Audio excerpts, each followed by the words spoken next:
আজকে আমি করে নেব পারফেক্ট একদম ঝরঝরে চিকেন পোলাও। যারা পোলাও করতে পারে না তারাও একদম ইজি ভাবে এই পোলাওটা করতে পারবে।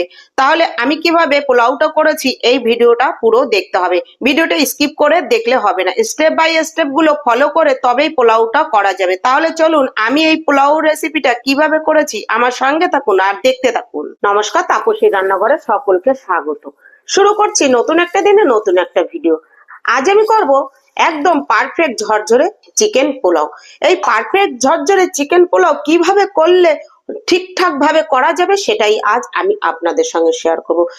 তবে ভিডিওটা স্কিপ করে দেখবেন না, পুরোপুরি দেখবেন। ভিডিওটা স্কিপ করে দেখলে কিছুই বুঝতে পারবেন না। তাহলে আমি কিভাবে পারফেক্ট ঝরঝরে চিকেন পোলাওটা করছি ভিডিওটা আমি শুরু করছি, আমার সঙ্গে থাকুন, দেখতে থাকুন। দেখুন আমি এখানে 500 গ্রাম বাসমতি রাইস নিয়ে নিয়েছি। এবার নিয়ে এই জল আমি চালটার মধ্যে দিয়ে দিচ্ছি জল। আমি জল দিয়ে চালটা 3 থেকে 4 বার জল পাল্টে পাল্টে ধুয়ে নেব। দেখুন চাল আমি ভালো করে ধুয়ে নিয়েছি। 4 বার ধোয়ার পরে এইরকম পরিষ্কার জল এসছে। তারপরে এই যে আমি এখন 30 মিনিটের জন্য ভিজিয়ে রেখে দেব। আমার ভিডিওটা পুরোপুরি দেখবেন, স্কিপ করবেন না, আর স্টেপ গুলো ভালোভাবে ফলো করবেন, তাহলে আপনাদের পোলাও পুরো ঝরঝরে হবে। এবার এটা 30 মিনিটের জন্য এভাবে ভিজিয়ে রেখে দিচ্ছি। এখানে আমি 250 গ্রাম বোনলেস চিকেন নিয়ে নিয়েছি। নিয়ে দেখুন চিকেন গুলো ঠিক এরকম ছোট ছোট টুকরো করে কেটে নিয়েছি। যেরকম পনির দেয় পনিরের থেকেও একটু ছোট ছোট করে কেটে নিয়েছি। কেটে ভালো করে কিন্তু আমি ধুয়ে একদম দেখুন জল ঝরিয়ে নিয়েছি। এবার এর মধ্যে দিয়ে দিচ্ছি পরিমাণ মতো নুন। আমি এখানে 250 গ্রাম চিকেন নিয়েছি। 500 চালের জন্য আপনারা কম নিতে পারেন আর এই মাপটাও নিতে পারেন। চিকেনটা একটু বেশি হলে ভালোই হয়, খারাপ লাগে না। এবার নিয়ে নিচ্ছি এরকম ছোট চামচের 1 চামচ গোলমরিচ গুঁড়ো। দিয়ে দিচ্ছি 1 চা চামচ আদা বাটা, 1 চা চামচ রসুন বাটা। এই চামচটার মাপ করে আমি দিয়ে দেবো 1.5 চামচ সোয়া সস, ডার্ক সোয়া সসটা। এবার দিয়ে দিলাম। এবার দিয়ে দেবো এই হাফ লেবু থেকে সামান্য একটু রস, কয়েক ফোঁটাই দেখুন। এবার আমি হাতে করে ভালো করে এটা মেখে নেব। মেখে নিয়ে রেখে দিতে হবে কিন্তু 10 থেকে 15 মিনিটের জন্য রেস্টে।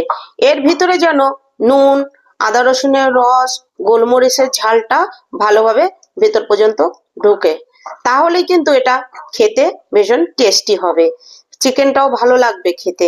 এবার আমি ভালো করে মেখে নিচ্ছি। এবার এখানে দিয়ে দেবো 1 চা চামচের মতো সাদা তেল, দিয়ে আবার ভালো করে মেখে নিচ্ছি। সবকিছু উপকরণ দিয়ে আমি ভালো করে মেখে নিয়েছি। এবার ঢাকা দিয়ে রেখে দেবো 15 মিনিটের জন্য। এখানে আমি একটা ডেস্কিতে জল বসিয়ে দিয়েছি রাইসটা করে নেওয়ার জন্য। জলটা ফুটতে ফুটতে রাইসটা তো সাইডে ভিজানো আছে, ওটা ভিজে কমপ্লিট হওয়া পর্যন্ত 30 মিনিট কমপ্লিট হওয়া পর্যন্ত আমি এখানে জল বসিয়ে দিয়েছি। জলটা ফুটতে শুরু করুক। দেখুন জল ভালো করে ফুটে উঠেছে। এবার জলের মধ্যে আমি দিয়ে দিচ্ছি পরিমাণ মতো নুন। এই চামচটার 2 চামচ নুন আমি দিয়ে দিচ্ছি। আর এখানে এই ভাতটা তৈরি করার জন্য জলটা বিশেষ করে বেশি করে ফুটিয়ে নিতে হবে ভালোভাবে। আমি এই জলটা 10 থেকে 12 মিনিট ফুটিয়ে নিয়েছি, তারপরে নুনটা দিয়েছি। নুন দিয়েছি আমি আরো 2 মিনিট এভাবে জল ফুটিয়ে নেব। নুন দিয়ে জল আমি আরো 2 মিনিট ফুটিয়ে নিয়েছি। এবার এখানে দিয়ে দিচ্ছি আমি কিছুটা সাদা তেল। এই জলটা যত ভালো করে ফুটবেন তাতে ভাতটা ভীষণ ভালো হবে এবং ধবধবে সাদা হবে। এবার দেখুন যে চালটাই যে আমি ভিজিয়ে রেখেছিলাম 30 মিনিট জল ঝরিয়ে নিয়েছি। এবার দিয়ে দিচ্ছি চাল। এভাবে ভাত করলে ভাত একদম পারফেক্ট ঝরঝরে হবে। এবার চালটা দিয়েই কিন্তু আমাকে নেড়ে দিতে হবে, না হলে কিন্তু নিচে কিন্তু দলা পেকে যাবে, কারণ জল যেহেতু ভীষণ ফুটন্ত তাই।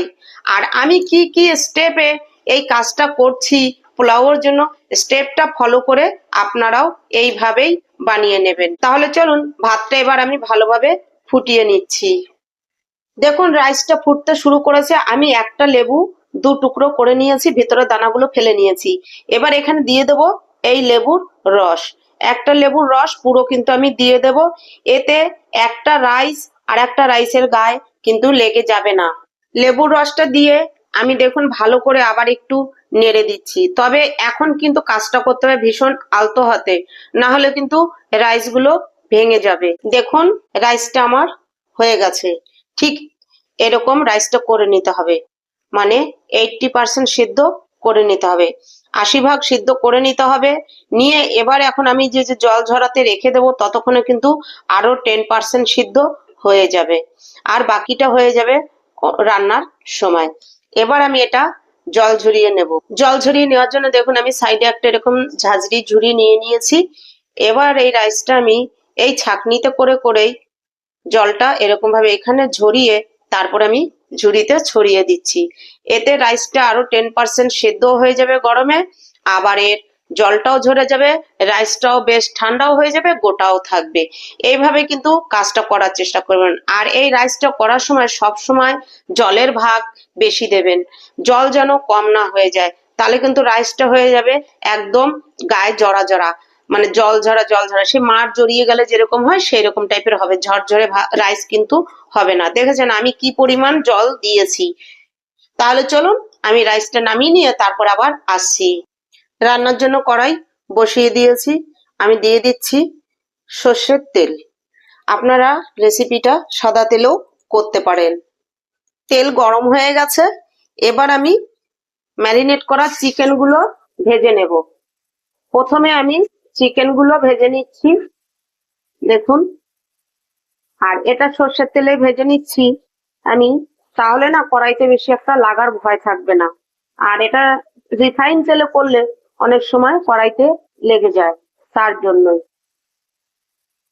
দেখুন এক পিঠ এই যে এরকম হালকা ব্রাউন হয়ে এসছে, আমি এবার একটা একটা করে কিন্তু উল্টে দিচ্ছি। দেখুন চিকেন গুলো কিন্তু ভাজা হয়ে গেছে।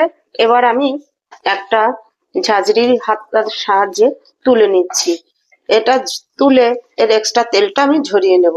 আর ঠিক এরকম ব্রাউন করেই কিন্তু ভেজে নিতে হবে। বাকি চিকেন গুলো এই তেলের মধ্যে দিয়েই আমি ভেজে নেব। এই চিকেন গুলো দেখুন দিয়ে দিয়েছি। ওই একই ভাবে বাকি চিকেন গুলো উল্টে পাল্টে ওরকম ব্রাউন করে ভেজে নিতে হবে। বাকি চিকেন গুলো ভাজা হয়ে গেছে, এবার আমি তুলে নিচ্ছি। কড়াই বসিয়ে দিয়েছি, দিয়ে দিচ্ছি এবার কড়াইতে সাদা তেল, রিফাইন তেল যে আমি দিয়ে দিয়েছি বা সাদা তেল।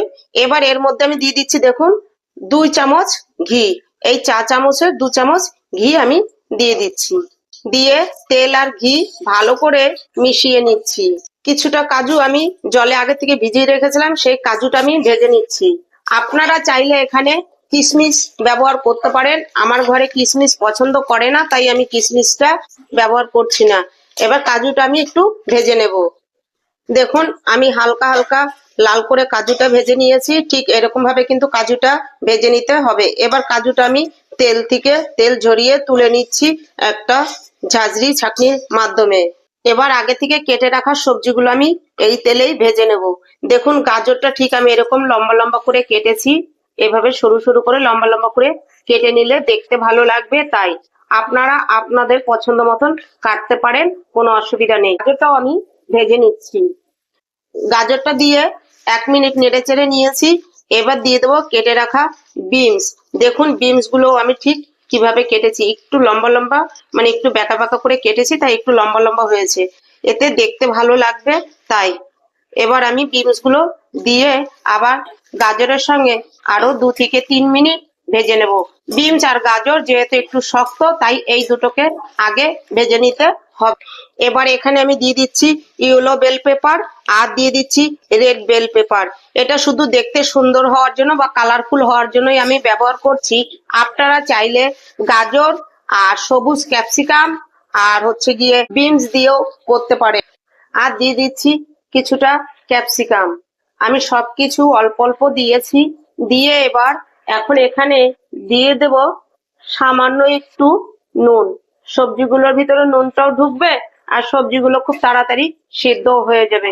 এখানে আঁচ রাখতে হবে মাঝারি টু লো, এভাবে কিন্তু সবজিগুলোকে ভেজে নিতে হবে। সবজিগুলো আমার ভাজা হয়ে গেছে, এবার আমি তুলে নিচ্ছি।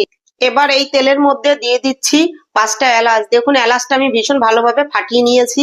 এলাচটা এরকম ফাটিয়ে দিলে এলাচের সেন্টটা ভালোভাবে রাইসের সঙ্গে মিশবে, তাই।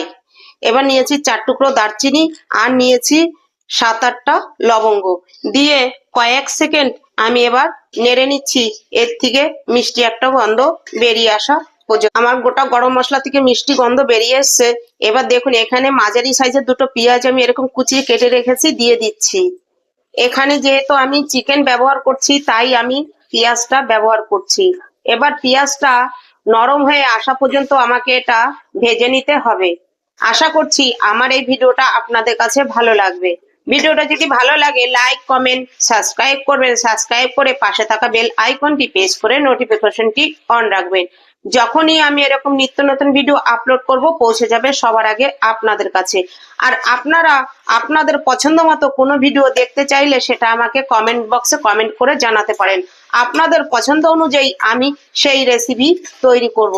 তাহলে এটা আমি 2 থেকে 3 মিনিট নরম হয়ে আসা পর্যন্ত ভেজে নিচ্ছি। আমি পেঁয়াজটা দিয়ে 2 মিনিট দেখুন ভেজে নিয়েছি। এবার দিয়ে দিচ্ছি 5টা চেরা কাঁচা লঙ্কা। পোলাওটা কিন্তু একটু ঝাল ঝাল হয় তার জন্য। আর আপনারা যদি একটু মিষ্টি মিষ্টি খেতে চান তাহলে আপনারা একটু চিনি ব্যবহার করতে পারেন, লঙ্কার পরিমাণটা কম ব্যবহার করতে পারেন, বা শুধু গোলমরিচ দিয়েও করতে পারেন।